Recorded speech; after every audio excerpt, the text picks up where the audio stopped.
ಪ್ರೀತಿಯ ಮಕ್ಕಳೇ, ಇಂದಿನ ಈ ಒಂದು ತರಗತಿಯಲ್ಲಿ ಲಾರ್ಡ್ ವೆಲಸ್ಲಿಯ ಸಹಾಯಕ ಸೈನ್ಯ ಪದ್ಧತಿಯ ಕರಾರುಗಳನ್ನು ಕುರಿತು ಚರ್ಚೆ ಮಾಡೋಣ.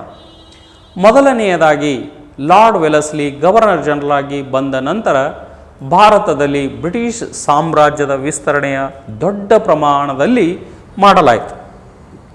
ಅಲ್ಲದೆ ಇವನ ಆಗಮನದ ಹೊತ್ತಿಗೆ ಬಲಿಷ್ಠ ಮರಾಠ ಮತ್ತು ಮೈಸೂರು ರಾಜ್ಯಗಳು ದುರ್ಬಲಗೊಂಡಿದ್ದು ವಿಸ್ತರಣಾ ನೀತಿಗೆ ಅನುಕೂಲಕರವಾಗಿದ್ದವು. ಅದಲ್ಲದೆ ಸಾಮ್ರಾಜ್ಯ ವಿಸ್ತರಣೆ ಮಾಡಲು ಅವನು ಅನುಸರಿಸಿದ 3 ವಿಧಾನಗಳೆಂದರೆ ಸಹಾಯಕ ಸೈನ್ಯ ಪದ್ಧತಿ ನೀತಿ, ಹೊಸ ರಾಜ್ಯಗಳ ಮೇಲೆ ಯುದ್ಧ ಹಾಗೂ ಈಗಾಗಲೇ ಕಂಪನಿಯ ಅಧೀನಕ್ಕೆ ಒಳಪಟ್ಟಿರುವ ರಾಜ್ಯಗಳನ್ನು ನೇರ ಬ್ರಿಟಿಷರ ನಿಯಂತ್ರಣಕ್ಕೆ ಒಳಪಡಿಸುವ ಒಂದು ವ್ಯವಸ್ಥೆ.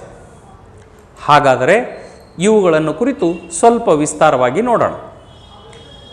ಭಾರತೀಯ ರಾಜ್ಯಗಳನ್ನು ನಿಯಂತ್ರಣಕ್ಕೆ ಒಳಪಡಿಸುವ ಸಲುವಾಗಿ ಸಹಾಯಕ ಸೈನ್ಯ ಪದ್ಧತಿ ಎಂಬ ನೀತಿಯನ್ನು ವೆಲಸ್ಲಿಯು 1798ರಲ್ಲಿ ಜಾರಿಗೆ ತಂದನು.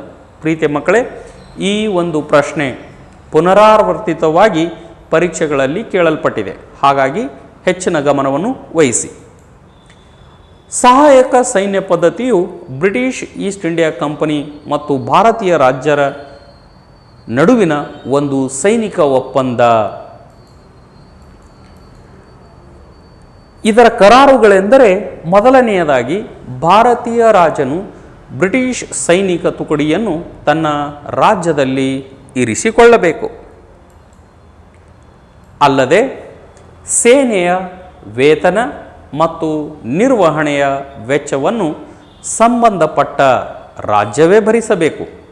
ಇಲ್ಲವೇ ಒಂದು ನಿರ್ದಿಷ್ಟ ಕಂದಾಯ ಪ್ರದೇಶವನ್ನು ಬ್ರಿಟಿಷರಿಗೆ ಬಿಟ್ಟುಕೊಡಬೇಕಿತ್ತು. 3. ರಾಜನ ಆಸ್ಥಾನದಲ್ಲಿ ಬ್ರಿಟಿಷ್ ರೆಸಿಡೆಂಟರನ್ನು ನೇಮಿಸಿಕೊಳ್ಳಬೇಕು. ಅಲ್ಲದೆ ಭಾರತೀಯ ರಾಜನು ಯಾವುದೇ ಸೈನಿಕ ಒಪ್ಪಂದ, ರಾಜಕೀಯ ಒಪ್ಪಂದ, ಯುದ್ಧ ಅಥವಾ ಯಾವುದೇ ರೀತಿಯಾದಂಥ ವ್ಯವಹಾರಗಳನ್ನು ನಡೆಸಬೇಕಾದರೆ ಈ ರೆಸಿಡೆಂಟರ ಅನುಮತಿಯನ್ನು ಪಡೆಯಬೇಕಿತ್ತು. ಅಲ್ಲದೆ ಬ್ರಿಟಿಷರ ಅನುಮತಿ ಇಲ್ಲದೆ ಆ ಸ್ಥಾನದಲ್ಲಿ ಯಾವುದೇ ಯುರೋಪಿಯನ್ನರನ್ನು ನೇಮಿಸಿಕೊಳ್ಳುವಂತಿರಲಿಲ್ಲ. 5ನೇ ಕರಾರು, ಭಾರತದ ಯಾವುದೇ ರಾಜ್ಯಗಳೊಂದಿಗೆ ಯುದ್ಧ ಅಥವಾ ಸಂಧಾನ ಮಾಡಿಕೊಳ್ಳಬೇಕಾದರೆ ರೆಸಿಡೆಂಟರ ಮೂಲಕ ಗವರ್ನರ್ ಜನರಲ್ನ ಸಮ್ಮತಿ ಪಡೆಯಬೇಕಾಗಿತ್ತು. ಇದಕ್ಕೆ ಪ್ರತಿಯಾಗಿ ಕಂಪನಿಯು ಆ ರಾಜ್ಯಕ್ಕೆ ಆಂತರಿಕ ಮತ್ತು ಬಾಹ್ಯ ರಕ್ಷಣೆಯನ್ನು ಒದಗಿಸುತ್ತಿತ್ತು.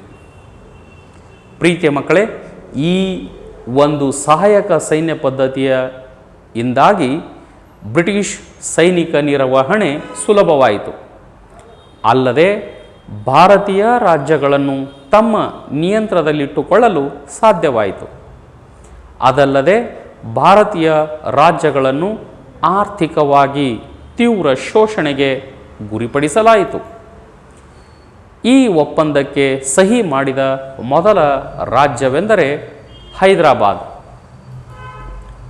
ಅನಂತರ ಮೈಸೂರು, ಅವಧ್, ತಂಜಾವೂರು, ಮರಾಠ, ಬಿರಾರ್, ಅರ್ಕಾಟ್, ಗ್ವಾಲಿಯರ್, ಈ ಎಲ್ಲ ಸಣ್ಣ ಪುಟ್ಟ ರಾಜ್ಯಗಳು ಸಹಾಯಕ ಸೈನ್ಯ ಪದ್ಧತಿಗೆ ಸಹಿ ಹಾಕುವುದರೊಂದಿಗೆ ಬ್ರಿಟಿಷರ ಒಂದು ಆಡಳಿತ ಮತ್ತು ಅಧೀನಕ್ಕೆ ಒಳಪಟ್ಟವು. ಈಗ ಪರೀಕ್ಷಾರ್ಥವಾಗಿ ಈ ಒಂದು ಅಂಶ ತುಂಬ ಮುಖ್ಯ. ಪ್ರೀತಿಯ ಮಕ್ಕಳೇ, ಸಹಾಯಕ ಸೈನ್ಯ ಪದ್ಧತಿ ಎಂಬ ವ್ಯವಸ್ಥೆಯನ್ನು ಜಾರಿಗೊಳಿಸಿದವರು ಯಾರು, ಯಾವ ವರ್ಷದಲ್ಲಿ ಜಾರಿಗೊಳಿಸಲಾಯಿತು ಮತ್ತು ಇದರ ಕರಾರುಗಳೇನು?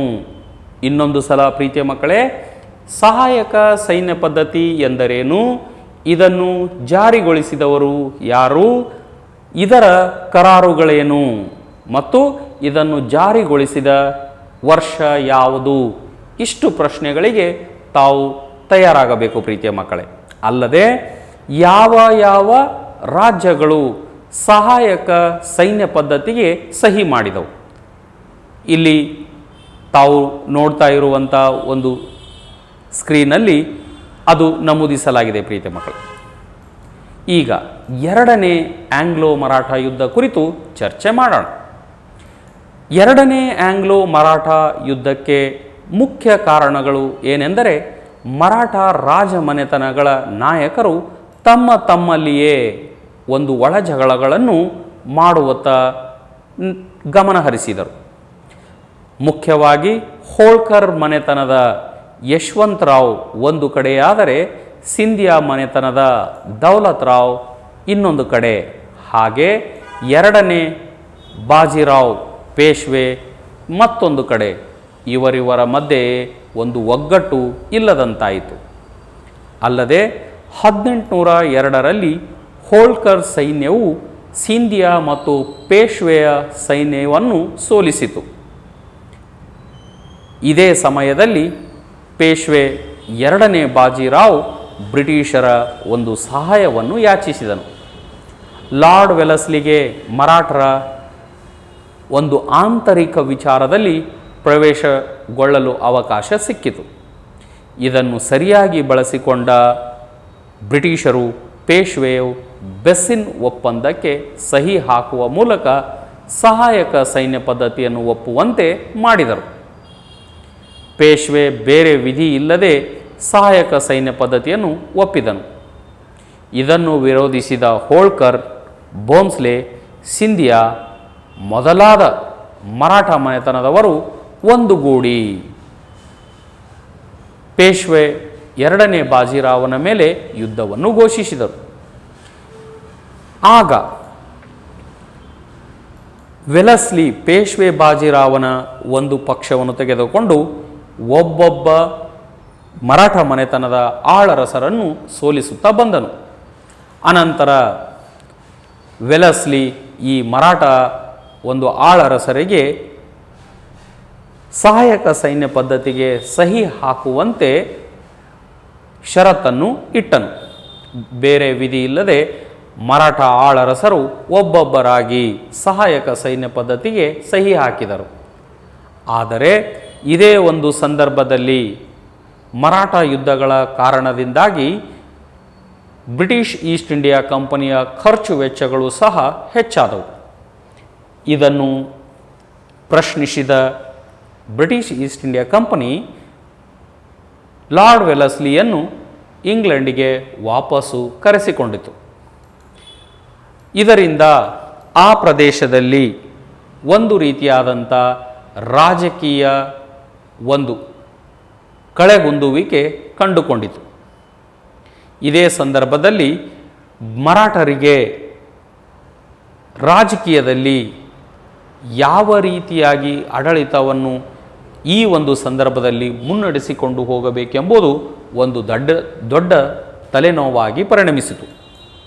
ಅಲ್ಲದೆ ಇದೇ ಸಂದರ್ಭದಲ್ಲಿ ಬ್ರಿಟಿಷರು ಮತ್ತೆ ಮೂರನೇ ಆಂಗ್ಲೋ ಮರಾಠ ಯುದ್ಧಕ್ಕೆ ಸಿದ್ಧರಾಗಬೇಕಾಯಿತು. ಏಕೆಂದರೆ ಎರಡನೇ ಆಂಗ್ಲೋ ಮರಾಠ ಯುದ್ಧದಲ್ಲಿ ಅಧಿಕಾರವನ್ನು ಕಳೆದುಕೊಂಡಂಥ ಪೇಶ್ವೆ, ಹೋಳ್ಕರ್, ಸಿಂಧಿಯಾ, ಭೋಂಸ್ಲೆ, ಗಾಯಕ್ವಾಡ್ ಇವರೆಲ್ಲರೂ ಸಹಾಯಕ ಸೈನ್ಯ ಪದ್ಧತಿಗೆ ಸಹಿ ಮಾಡಿದ ನಂತರ ತಾವು ಹೆಸರಿಗೆ ಮಾತ್ರ ಅರಸರು, ಎಲ್ಲ ಅಧಿಕಾರ ಬ್ರಿಟಿಷರ ಕೈಯಲ್ಲಿದೆ, ಹೇಗಾದರೂ ಮಾಡಿ ತಾವು ಒಂದುಗೂಡಿ ಈ ಅಧಿಕಾರವನ್ನು ಮತ್ತೆ ವಾಪಸ್ಸು ಪಡೆಯಬೇಕೆಂಬ ಹುನ್ನಾರಕ್ಕೆ ಬಿದ್ದು ಮೂರನೇ ಆಂಗ್ಲೋ ಮರಾಠ ಯುದ್ಧಕ್ಕೆ ಸಿದ್ಧರಾದರು. ಮರಾಠ ಮನೆತನಗಳ ತಮ್ಮ ಘನತೆ ಮತ್ತು ಸ್ವಾತಂತ್ರ್ಯವನ್ನು ಉಳಿಸಿಕೊಳ್ಳಲು ಇನ್ನಿಲ್ಲದ ಪ್ರಯತ್ನ ಈ ಮರಾಠ ಆಳರಸರು ನಡೆಸಿದರು.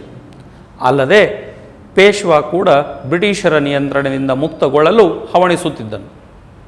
ಕೊನೆಗೆ 1817ರಲ್ಲಿ ಪೇಶ್ವೆಯು ಪೂನಾದಲ್ಲಿ ಬ್ರಿಟಿಷ್ ರೆಸಿಡೆನ್ಸಿಯ ಮೇಲೆ ದಾಳಿ ನಡೆಸಿದ್ದಲ್ಲದೆ ನಾಗಪುರದ ಅಪ್ಪ ಸಾಹೇಬನು ಮಲ್ಲಾರಾವ್ ಹೋಳ್ಕರ್ ಕೂಡ ಬ್ರಿಟಿಷರ ವಿರುದ್ಧ ದಂಗೆ ಎದ್ದನು.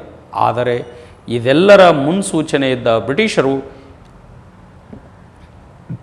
ಮರಾಠ ಆಳರಸರನ್ನು ಬಗ್ಗು ಬಡಿಯುವಲ್ಲಿ ಯಶಸ್ವಿಯಾದರು. 1818ರಲ್ಲಿ ಪೇಶ್ವೆ ಎರಡನೇ ಬಾಜಿರಾಯನು ಬ್ರಿಟಿಷರ ವಿರುದ್ಧ ಮಾಡಿದ ಕೋರೆಗಾಂವ್ ಯುದ್ಧ, ಅಷ್ಟಿ ಯುದ್ಧ, ಈ ಎರಡೂ ಯುದ್ಧಗಳಲ್ಲಿ ಸೋತು ಶರಣಾದನು. ಈ ಮುಂಚೆ ಯೋಚಿಸಿದಂತೆ ಬ್ರಿಟಿಷರು ಹೇಗಾದರೂ ಮಾಡಿ ಈ ಮರಾಠರ ಆಳರಸರನ್ನು ಮರಾಠ ಕ್ಷೇತ್ರಗಳಿಂದ ದೂರವಿರಿಸಬೇಕೆಂದು ಸೋತ ಮರಾಠ ಆಳರಸರಿಗೆ ಪೇಶ್ವೆ ಪದವಿಯನ್ನು ರದ್ದುಗೊಳಿಸಿ ಬಾಜಿರಾಯನಿಗೆ ವಿಶ್ರಾಂತಿ ವೇತನವನ್ನು ನೀಡಿ ಇವರಿಗೆ ದೂರದ ಬಿತೋರ್ ಪ್ರದೇಶಕ್ಕೆ ಕಳುಹಿಸಿಕೊಡಲಾಯಿತು. ಅಲ್ಲದೆ ಇವರ ಬದಲಿಗೆ ಶಿವಾಜಿಯ ವಂಶಸ್ಥರಾದ ಪ್ರತಾಪ್ ಸಿಂಹನಿಗೆ ಸಣ್ಣ ರಾಜ್ಯವನ್ನು ಸತಾರಾದಲ್ಲಿ ಪ್ರತಿಷ್ಠಾಪಿಸಿ ಮರಾಠ ಸಾಂಪ್ರದಾಯಿಕ ಮುಖಂಡನಾಗಿರುವಂತೆ ನೋಡಿಕೊಂಡರು.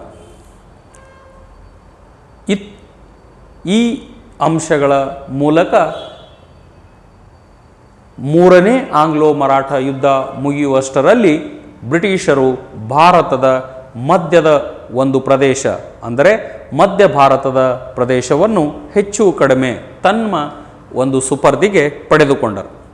ಈ ಒಂದು ತರಗತಿಯಲ್ಲಿ ಸಹಾಯಕ ಸೈನ್ಯ ಪದ್ಧತಿ ಹಾಗೂ ಎರಡನೇ ಮತ್ತು ಮೂರನೇ ಆಂಗ್ಲೋ ಮರಾಠ ಯುದ್ಧವನ್ನು ಕುರಿತು ನಾವು ಚರ್ಚೆ ಮಾಡಿದೆವು. ಪ್ರೀತಿಯ ಮಕ್ಕಳೇ, ಬ್ರಿಟಿಷರು ಭಾರತದ ಮೇಲೆ ತಮ್ಮ ಹಿಡಿತವನ್ನು ಸಾಧಿಸಲು ಹವಣಿಸುತ್ತಿರುವಂತೆ ಮರಾಠರ ಒಳಜಗಳಗಳು ಅವರಿಗೆ ಈ ಒಂದು ಆಶಯದಲ್ಲಿ ಸಫಲರಾಗುವಂತೆ ಮಾಡಿತು. ಇಂದಿನ ಈ ತರಗತಿಯಲ್ಲಿ ಚರ್ಚಿಸಿದಂಥ ಸಹಾಯಕ ಸೈನ್ಯ ಪದ್ಧತಿಯನ್ನು ಕುರಿತು ಹೆಚ್ಚಿನ ಗಮನವನ್ನು ತಾವು ನೀಡಬೇಕು. ಅಲ್ಲದೆ ಎರಡನೇ ಆಂಗ್ಲೋ ಮರಾಠ ಯುದ್ಧವನ್ನು ತುಂಬ ಸಲ ಪುನರಾವರ್ತಿತವಾಗಿ ಪ್ರಶ್ನೆಯನ್ನು ಕೇಳಿದ್ದಾರೆ. ಅದರ ವಿಷಯವಾಗೂ ತಾವು ಗಮನವನ್ನು ಹರಿಸಬೇಕು. ಮುಂದಿನ ಒಂದು ತರಗತಿಯಲ್ಲಿ ಬ್ರಿಟಿಷರು ಹೇಗೆ ತಮ್ಮ ಒಂದು ಆಡಳಿತವನ್ನು ಕ್ರೋಢೀಕರಿಸಿದರು ಎನ್ನುವುದನ್ನು ಕುರಿತು ಚರ್ಚೆ ಮಾಡೋಣ. ಧನ್ಯವಾದಗಳು.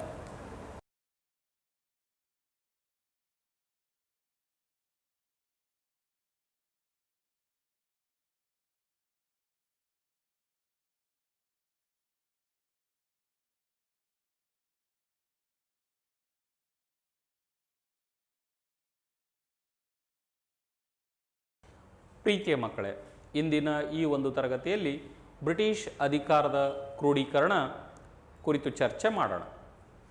ಬ್ರಿಟಿಷ್ 1818ರಿಂದ 1857ರವರೆಗೂ ಅಖಂಡ ಭಾರತವನ್ನು ಗೆಲ್ಲುವ ಕಾರ್ಯವನ್ನು ಪೂರ್ಣಗೊಳಿಸಿದರು. ಈ ಅವಧಿಯಲ್ಲಿ ಪಂಜಾಬ್, ಸಿಂಧ್, ಔಧ್ ಮೊದಲಾದ ಪ್ರಮುಖ ರಾಜ್ಯಗಳನ್ನಲ್ಲದೆ ಅನೇಕ ಸಣ್ಣ ಪುಟ್ಟ ರಾಜ್ಯಗಳನ್ನು ಸಹ ಇವರು ಆಕ್ರಮಿಸಿದರು. ಅವಧ್ ಎಂದರೆ ಇಂದಿನ ಉತ್ತರ ಪ್ರದೇಶ್ ಮತ್ತು ಬಿಹಾರದ ಕೆಲವು ಪ್ರದೇಶಗಳು. ಈಗ ನಾವು ಆಂಗ್ಲೋ ಸಿಖ್ ಯುದ್ಧಗಳನ್ನು ಕುರಿತು ಚರ್ಚೆ ಮಾಡೋಣ. ಪ್ರೀತಿಯ ಮಕ್ಕಳೇ, 1839ರಲ್ಲಿ ರಾಜ ರಣಜೀತ್ ಸಿಂಗನು ಮರಣ ಹೊಂದಿದನು. ಯಾವಾಗ ರಾಜ ರಣಜೀತ್ ಸಿಂಗನು ತೀರಿಕೊಂಡನೋ ಆಗ ಪಂಜಾಬ್ನಲ್ಲಿ ರಾಜಕೀಯ ಅರಾಜಕತೆ ತಲೆ ಎತ್ತಿತು.